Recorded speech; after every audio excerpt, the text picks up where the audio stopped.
अस्सलामुअलैकुम वरहमतुल्लाहि वबरकातुहू। जो आज का हमारा लेक्चर है class 9 biology chapter number 1। Topic है हमारा रिलेशनशिप ऑफ बायोलॉजी।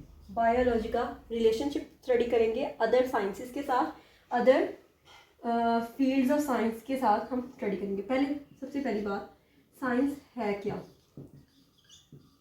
साइंस एक वो नॉलेज है जिसमें हम ऑब्जर्व करते हैं किसी चीज़ को, उस पर हम एक्सपेरिमेंट परफॉर्म करेंगे और उसका फिर एक रिजल्ट निकालेंगे, उसका एक लॉजिकल कंक्लूजन निकालेंगे।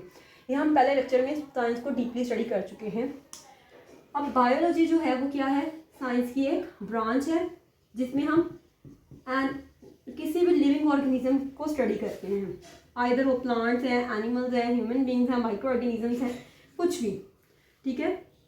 फिर फिजिक्स में हम मूवमेंट को, डिफरेंट एस्पेक्ट्स को स्टडी करते हैं। केमिस्ट्री में हम कंपाउंड्स को, उनके केमिकल स्ट्रक्चर को स्टडी करते हैं। इसी तरह बाकी भी इसकी ब्रांचेस हैं। ठीक है।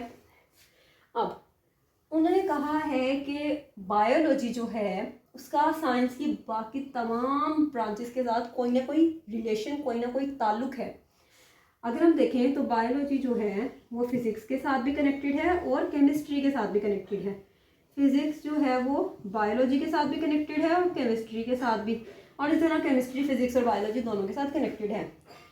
साइंस की हर ब्रांच का हर दूसरी ब्रांच के साथ ताल्लुक है, रिलेशन है। ठीक है, वो कनेक्टेड है। इतना हो गया क्लियर। अब इसकी एक एग्जांपल दूंगी मैं आपको। बायोलॉजी में हम क्या स्टडी करते हैं? बायोलॉजी में हम लिविंग ऑर्गेनिजम्स को स्टडी कर रहे हैं। ठीक है। अब लिविंग ऑर्गेनिजम्स को स्टडी करने की एक मिसाल है हमारे पास कि एक एनिमल है, वो मूव कर रहा है। अब हम कैसे पता चलेगा एनिमल क्या है? लीनियर मूव कर रहा है, स्ट्रेट लाइन में मूव कर रहा है, रोटेटरी मूव कर रहा है, सर्कुलर पाथ में मूव कर रहा है। ठीक है। अब ये फिजिक्स में हम पढ़ते हैं मूवमेंट किस तरह की है, या लॉज ऑफ मोशन क्या है, मूवमेंट के जो लॉज हैं वो क्या हैं, ये सारा हम फिजिक्स में पढ़ते हैं। तो हम बायोलॉजी में एनिमल के ऊपर वो लॉज कैसे अप्लाई करेंगे जब तक हमने फिजिक्स का ना पढ़ा हो? तो फिजिक्स और बायोलॉजी का भी रिलेशन इस तरह से वाज़िया मैंने किया है। अब जो ये चीज़ है, ये बेसिस है इंटरडिसिप्लिनरी साइंसेस की।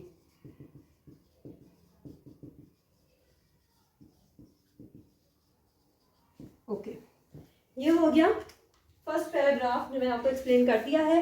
जो इस पेज के आखिर पे डायग्राम बनी हुई है, जो टेबल बना हुआ है, चार्ट बना हुआ है, वो बहुत इंपॉर्टेंट है। वो अगर आपको बनाना आ जाता है तो आपको समझ में, जो मैं आपको टाइप्स बताने लगी हूँ, जो रिलेशन बताने लगी हूँ, वो आपको इजीली समझ आ जाएगा। पहले हम स्टडी करेंगे बायोफिजिक्स को। इसके अलावा बायोकेमिस्ट्री, बायोमैथमेटिक्स और बायोमेट्री, बायोजियोग्राफी और बायो इकोनॉमिक्स है। अब बायोफिजिक्स जो है, फर्स्ट ऑफ ऑल हमें इससे क्या नजर आ रहा है? Bio means living organism, physics means कि हम उसके ऊपर फिजिक्स के साथ उसका रिलेशन, लिविंग ऑर्गेनिज्म का फिजिक्स के साथ क्या रिलेशन है लिविंग ऑर्गेनिज्म की स्टडी का। देखिए, अगर हम लिविंग ऑर्गेनिजम्स में बात करें, लिम्स क्या है? हमारे हैंड्स और लेग्स। ये क्या है? हमारे लिम्स हैं। ठीक है। किसी भी ऑर्गेनिज्म के हैंड्स और लेग्स मतलब मूवमेंट कैसे कर रहे हैं, ये कैसे मूव कर रहा है, हम कैसे चल रहे हैं, ये हम कैसे स्टडी करते हैं फिजिक्स में? लीवर्स।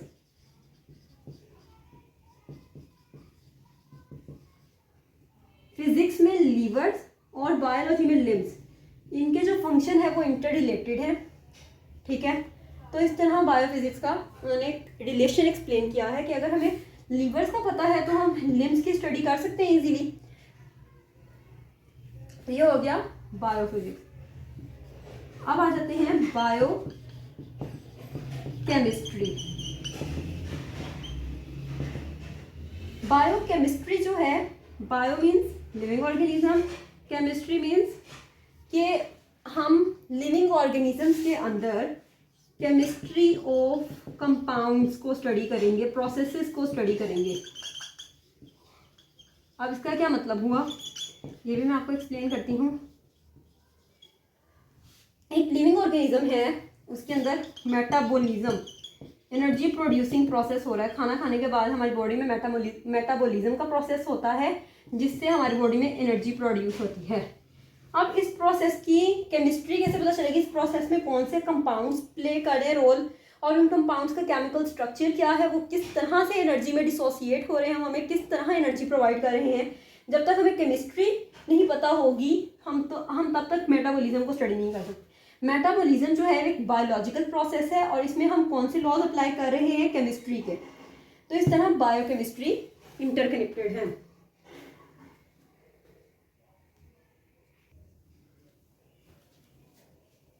अब बायोफिजिक्स और बायोकेमिस्ट्री के बाद हम जो स्टडी करने जा रहे हैं वो है बायोमैथमेटिक्स और बायोमेट्री।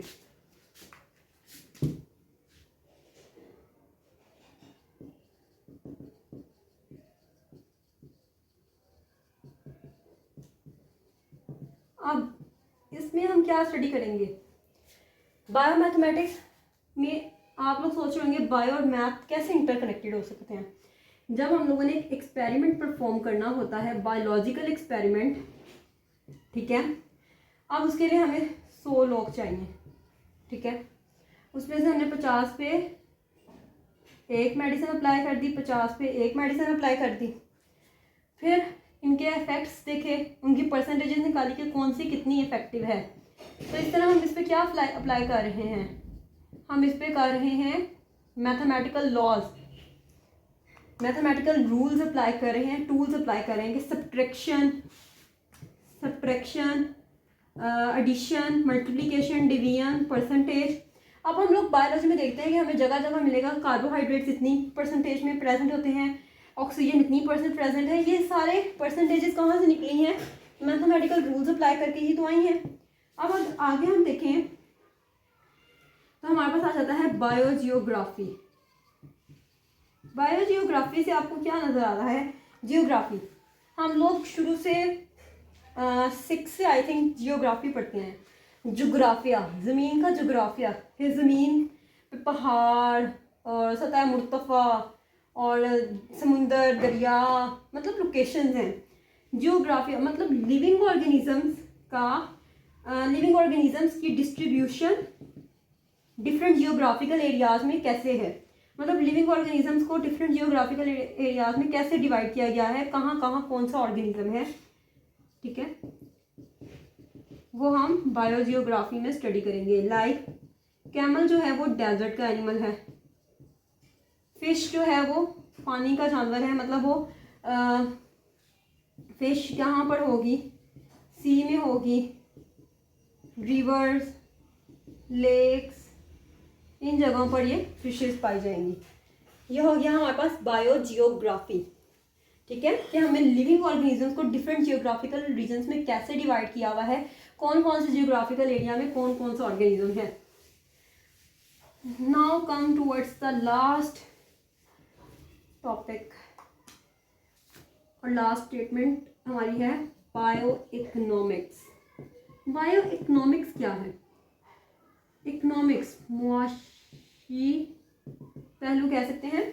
मुआशी मतलब इनकम, पैसे, ठीक है, इससे आपको अच्छी तरह समझ आ जाएगा कि इकोनॉमिक क्या होता है।